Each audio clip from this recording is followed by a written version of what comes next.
Number 4 on the list of men who are having the worst year ever is Ben Shapiro of the Daily Wire. Let's get into it.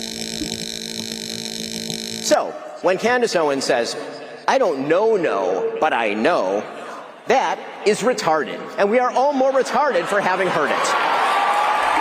My name is Casey, and I have been a husband, father, therapist, and conservative man for more than a decade, and I created this channel to try to promote a future of faith, fatherhood, and freedom in America. If you can get behind that, please like, share, and subscribe. And let's look into exactly who from the right deserves to win the moniker of number 4 on the list of having the worst year ever. Ordinarily, I would be in pretty stark defense of someone on the right because I believe that there are no enemies on the right or to the right in order to try to provide some stability and a foundation for the conservative movement writ large. However, Ben Shapiro, the founder of the Daily Wire, has had some very liberal left-wing takes, or really just some police-keeping kind of HRification of his platform in the last year, 2025. He also, as a side note, I am a Daily Wire subscriber. I do read some of their articles, and I believe there are some pretty severely based individuals like Michael Knowles and Matt Walsh who perform on the Daily Wire. However, they did have to fire their CEO, Jeremy Boring, this year for being a turd to some of the talent, as well as just presenting a bad image for someone who didn't really have any basis in the conservative movement writ large. And so Ben Shapiro has had one of the worst years ever. However, it isn't because of the performance of his company that I would say that. It is because of the performance of his mouth. Let's get into some of that. Also better for the American people, broadly speaking, to bring in the best from other countries. Now, how do you determine the best? You can make, again, the case that the H-1B visa program is fatally flawed. It's not bringing in enough of the best. I will point out that many of our best founders in the United States are either immigrants or the children of immigrants who came in on H-1B visas, or who came in just generally without an H-1B visa through other forms of legal immigration as students. And the reality is that maybe our screening procedures should be different, but we need to see specifics on what the screening procedures you're applying are that would allow for there to be, for example, an Elon Musk American citizen creating tens of thousands of jobs. Not to mention, of course, you can look at the average H-1B wage, right? It's 17 to 34% lower than the actual median salaries for the profession. That doesn't seem in line with the best and the brightest. Best and the brightest, cheaper?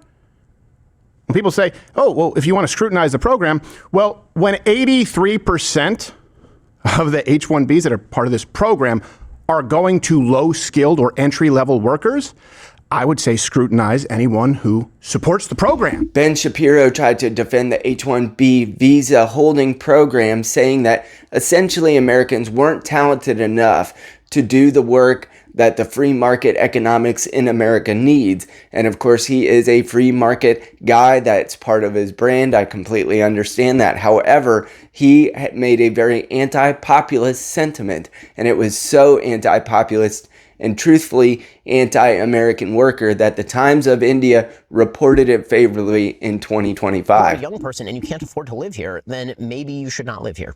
I mean, that is a real thing. Yeah, I know that we've now grown up in a society that says that you deserve to live where you grew up, but the reality is that the history of America is almost literally the opposite of that. The history of America is you go to a place where there is opportunity. And if the opportunities are limited here and they're not changing, then you really should try to think about other places where you have better opportunities.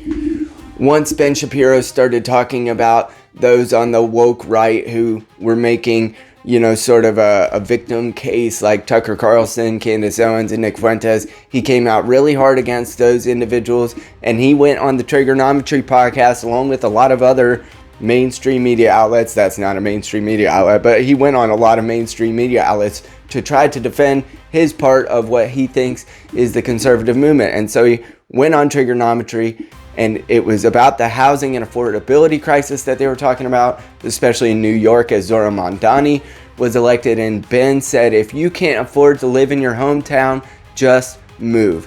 And this is so in touch with what actually goes on in middle America, in the flyover country, which Ben probably hasn't visited in a while, that it makes the list as one of his worst takes of the year. When grown men and women spend their days just asking questions without, seeking answers, they are lying to you. In fact, they're doing something even worse. They are seeding distrust in the world around you, and they are enervating you in the process. So, for example, if many speakers, including Tucker Carlson and others, get on stage here at TPUSA and claim, without proper evidence, that Jeffrey Epstein was running a Mossad rape ring being covered up by the Trump administration, they are not actually uncovering a conspiracy or effectuating a solution. They are claiming a special provenance to information they won't let you see, which builds their power and leaves you with none. If we agree with the guest, that's fine, but we should own it. So, for example, if you host a Hitler apologist, Nazi-loving, anti-American piece of refuse like Nick Fuentes,